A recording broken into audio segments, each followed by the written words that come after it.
দর্শক, নির্বাচনে আইন শৃঙ্খলা পরিস্থিতি নিয়ে সবশেষ অবস্থা জানাতে আমাদের সাথে সরাসরি যুক্ত হচ্ছেন সহকর্মী মেহেদী হাসান। তিনি আছেন রাঙামাটিতে।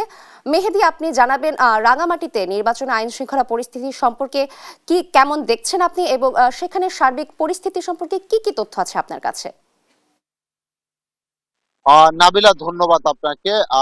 আয়তনের দিক থেকে বাংলাদেশের সবচেয়ে বড় জেলা রাঙ্গামাটি, আর এখানে একটি মাত্র সংসদীয় আসন, যে আসনে মোট 10টি উপজেলা, 2টি পৌরসভা ও 50টি ইউনিয়ন নিয়ে মোট 5,09,267 জন ভোটার রয়েছে।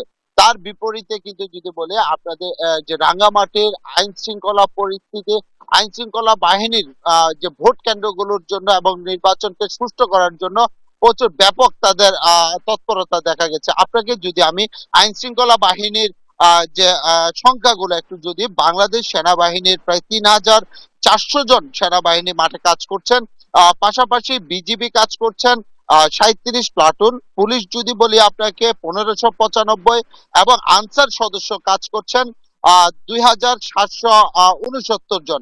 আর আপনাকে যদি বলি, আর এই 10টি উপজেলায় 213টি যে ভোট কেন্দ্র রয়েছে, সেখানে ম্যাজিস্ট্রেট কাজ করবেন মোট 12 জন। আপনাকে যদি বলি, রাঙ্গামাটিতে সর্বমোট ভোটার সংখ্যা হচ্ছে 5,09,267 জন, পুরুষ ভোটার হচ্ছে 2,63,410 জন, মহিলা ভোটার হচ্ছে 2,45,854 জন। আর হিজড়া ভোটার যদি বলি আপনাকে, হিজড়া ভোটার রয়েছে মূলত 2 জন। আর আপনাকে যদি বলি, ইতিমধ্যে রাঙ্গামাটি জেলা প্রশাসনের পক্ষ থেকে রিটার্নিং কর্মকর্তা রাঙ্গামাটির 10 উপজেলার মধ্যে যে নির্বাচনের সরঞ্জামাদি রয়েছে, সেগুলো ইতিমধ্যে কিন্তু যে কেন্দ্রে কেন্দ্রে পৌঁছাবে বলে আজ জানিয়েছেন। আপনাকে যদি আরেকটি বিষয় বলি, রাঙ্গামাটিতে মোট 20টি হেলিসটি কেন্দ্র রয়েছে, যেগুলো আসলে দুর্গম, অতীব জরুরি, মানে যেটা গুরুত্বপূর্ণ বিবেচনা করা হয়েছে। সেগুলোতে হেলিকপ্টারের মাধ্যমে গত 3 দিনে, যেটি গতকাল শেষ হয়ে নির্বাচন সরঞ্জাম সেটি কেন্দ্রে কেন্দ্রে পৌঁছেছে। আজ সকাল থেকে যে বাকি যে কেন্দ্রগুলো আছে, সেগুলো ভোট কেন্দ্রে মালামাল পৌঁছাবে। নাবিলা, রাঙ্গামাটি থেকে এই ছিল আমার কাছে সর্বশেষ তথ্য। মেহেদী, ধন্যবাদ আপনাকে। দর্শক, আপনারা শুনছিলেন রাঙামাটির আইন শৃঙ্খলা পরিস্থিতি নিয়ে জানাচ্ছিলেন আমাদের সহকর্মী। এবার আমরা চলে যেতে চাই শরীয়তপুরে আমাদের সহকর্মী আকাশের কাছে। আকাশ, আপনি জানাবেন শরীয়তপুরে নির্বাচন ঘিরে কেমন প্রস্তুতি দেখছেন এবং নিরাপত্তা ব্যবস্থা কিরকম জোরদার করা হয়েছে নির্বাচন ঘিরে, বিস্তারিত জানাবেন আমাদের।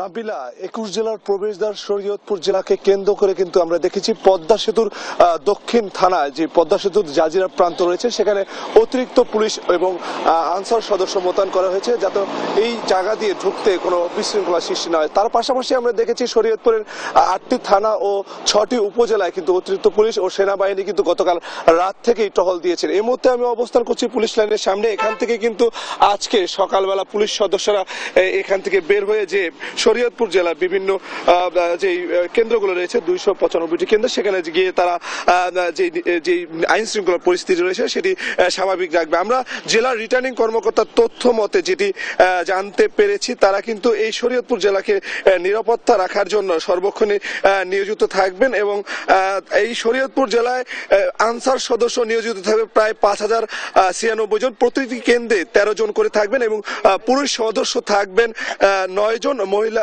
সদস্য থাকবে 4 জন, পাশাপাশি বিজিবি সদস্য থাকবেন 170 জনের মতো, এবং পুলিশ সদস্য থাকবে প্রায় 1300 মতো। এবং আমরা দেখতে পাচ্ছি এখন কিন্তু পুলিশ সদস্য যারা রয়েছে, তারা কিন্তু শরীয়তপুর জেলার বিভিন্ন এলাকায় যাওয়ার জন্য তারা প্রস্তুতি নিচ্ছেন। এবং এই শরীয়তপুর জেলা যেহেতু আওয়ামী লীগ অধ্যুষিত এলাকা, এই এলাকাটিতে কেন্দ্রগুলোতে আমরা দেখেছি তারা সিসি ক্যামেরা দিয়ে মনিটরিং এর ক্ষেত্রে তারা কার্যক্রম ব্যবস্থা নিয়েছে। এবং জেলা রিটার্নিং কর্মকর্তা যেটি বলছে, এই শরীয়তপুর জেলাকে যে ত্রয়োদশ জাতীয় সংসদ নির্বাচনকে সামনে রেখে কিন্তু তারা কঠোর নিরাপত্তা রাখবেন, এবং ভোটারদের উপস্থিতি এই জায়গাটি বেশি হবে বলে আমাদেরকে জানিয়েছে জেলা প্রশাসক ও রিটার্নিং কর্মকর্তা তাহসিনা বেগম। তো এই ছিল আমার কাছে শরীয়তপুর থেকে আইন শৃঙ্খলা পরিস্থিতির সর্বশেষ তথ্য।